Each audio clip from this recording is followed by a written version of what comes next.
DMTV Info, votre chaîne d'information en temps réel. La politique, la santé, le sport, les faits de société, la musique, les rumeurs et bien plus encore. Vous découvrirez cela dans notre chaîne DMTV Info.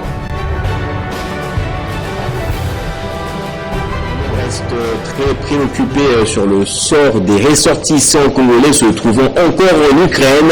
Même si rien de concret n'est sorti pour l'heure, la question a été tout de même évoquée en réunion du Conseil des ministres. Le gouvernement dit suivre de près cette situation.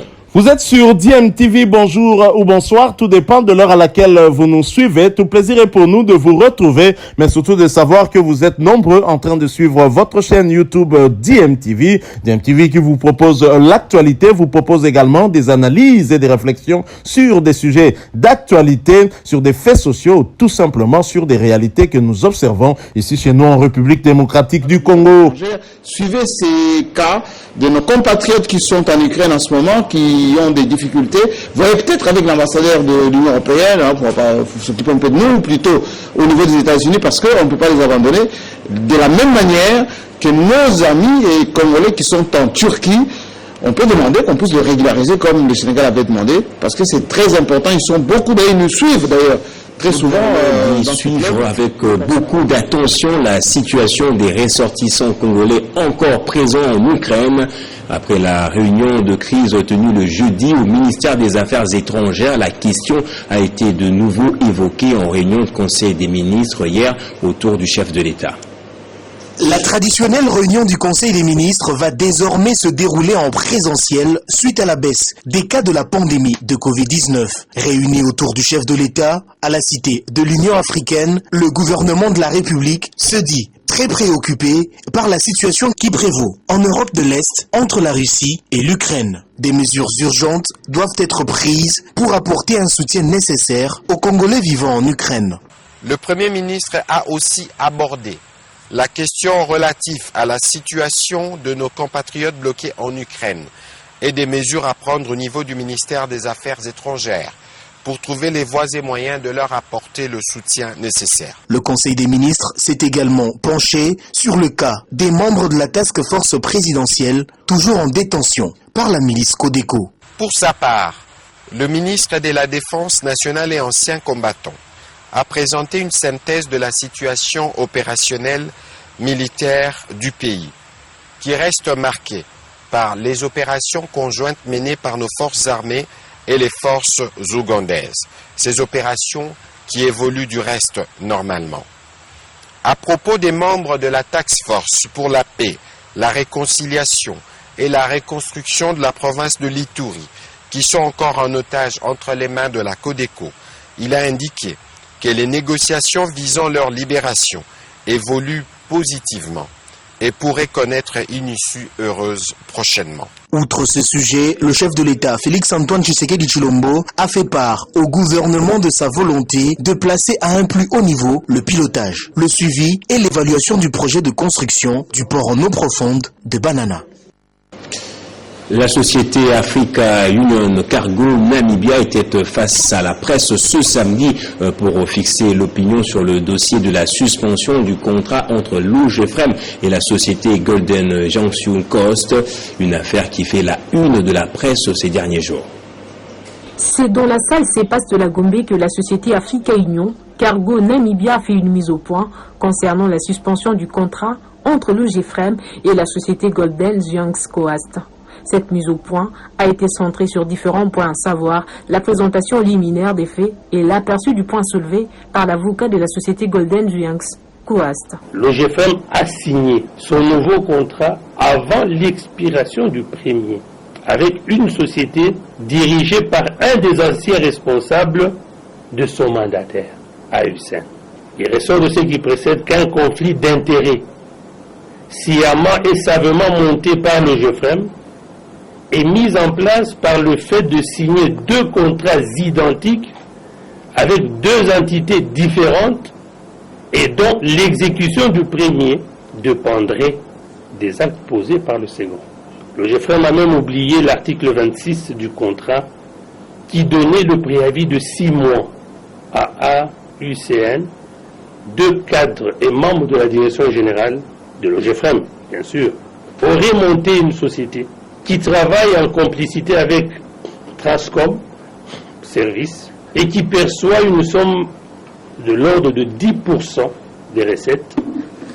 Et cette somme est payée ici à Kinshasa à un transfert effectué par Transcom au compte d'une société locale dans une banque commerciale ici à Kinshasa. En guise de conclusion, Josué Alphonse Kitingue, avocat de l'OCN, souhaite la suspension opérée par l'autorité signataire du contrat, une preuve des responsabilités au vu de recevoir les doléances de toutes les parties intéressées par ce contrat et de donner une suite idoine en restant au milieu du village. La députée nationale et rapporteur adjoint de la FDCA Solange Masumbuko a au nom de son ONG octroyé des crédits à plus de 500 entrepreneurs au quartier Zamba Telecom dans la commune de Mongafula. L'objectif est de soutenir les activités de développement communautaire. Reportage de Jean Kaembe. Nous sommes dans la commune de Mongafula, précisément au quartier Zamba Telecom, à Kinshasa, la capitale. Il s'agit de la cérémonie d'octroi des crédits à plus de 500 entrepreneurs par la présidente de l'ONG Action pour le développement et l'autonomisation des communautés africaines, ADEAC, et députée nationale Solange Masumbuko. Cette parlementaire s'est investie depuis plus de 6 ans dans des actions de promotion, d'entraide, de développement, la stimulation des initiatives privées et de l'esprit d'entreprise, ainsi que le développement des capacités managériales de ses membres répartis sur toute l'étendue de la ville. C'est dans ces cadres qu'elle s'est rendue dans ces quartiers pour soutenir les activités de développement communautaire en remettant à plus de 500 personnes une enveloppe des crédits de la Caisse des solidarités populaires des crédits et d'épargne Kassoupek, à chacune accompagnée des bassins et parasoleils.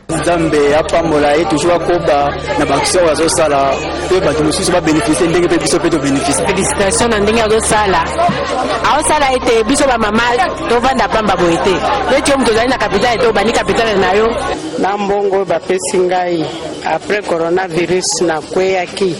Pour la petite histoire, la Kassoupek est une structure financière de l'ONG ADIAC et à sa 12e édition d'octroi des crédits à ses membres. Solange Masumbuko compte lancer sa 13e édition dans les prochains jours en soutien des familles victimes du drame de Matadi Kibala. Comme il est écrit dans les Écritures saintes, pleurer avec ses coupleurs, la députée nationale Solange Masumbuko a rendu les derniers hommages à sa collègue Chantal Massiala, portée en terre vendredi après les adieux officiels. Au Lualaba, Richard Mouyej est toujours gouverneur, a affirmé le vice-premier ministre, ministre de l'Intérieur Daniel Asselo, alors que la question se posait en vue de l'élection des gouverneurs.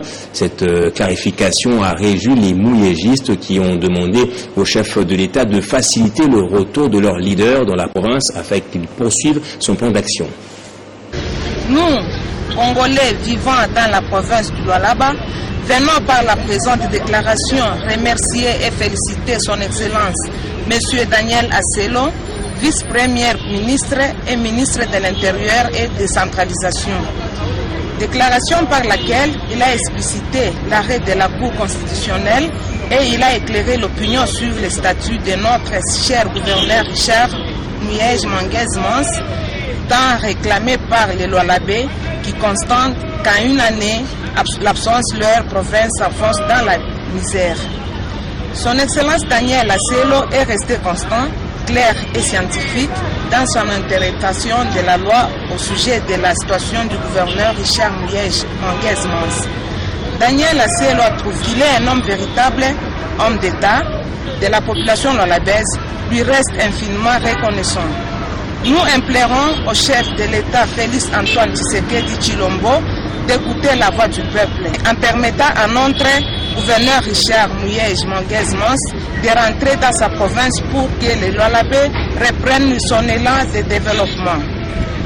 En tant que garant de bon fonctionnement des institutions, selon l'article 69 de la Constitution, que vive le chef de l'État Félix Antoine Tshisekedi Tshilombo, que vive le VPM Asselo, que vive le gouverneur Richard Mouyej Manguez-Mons, fait à Kolwezi le 26 février 2022, nous, peuple lualabais, mouyégistes. Voilà, nous sommes de retour et merci à vous de nous avoir suivis. Merci de continuer à faire confiance à votre chaîne DMTV et nous espérons en tout cas que ce sujet vous aura plu et si c'est le cas, laissez-nous un maximum de j'aime. Merci de partager avec nous aussi votre point de vue en nous laissant un commentaire. Abonnez-vous si vous êtes nouveau ou ancien et que vous ne vous êtes pas encore abonné. N'oubliez pas d'activer la petite cloche de notification en cliquant tout simplement sur celle que vous verrez apparaître dès que vous serez abonné parce qu'elle vous permettra de ne plus rien manquer des prochaines vidéos que nous vous proposerons. Encore une fois, merci à vous, avec espoir de vous retrouver très bientôt avec un autre sujet d'actualité. En attendant, portez-vous bien et DMTV vous dit au revoir.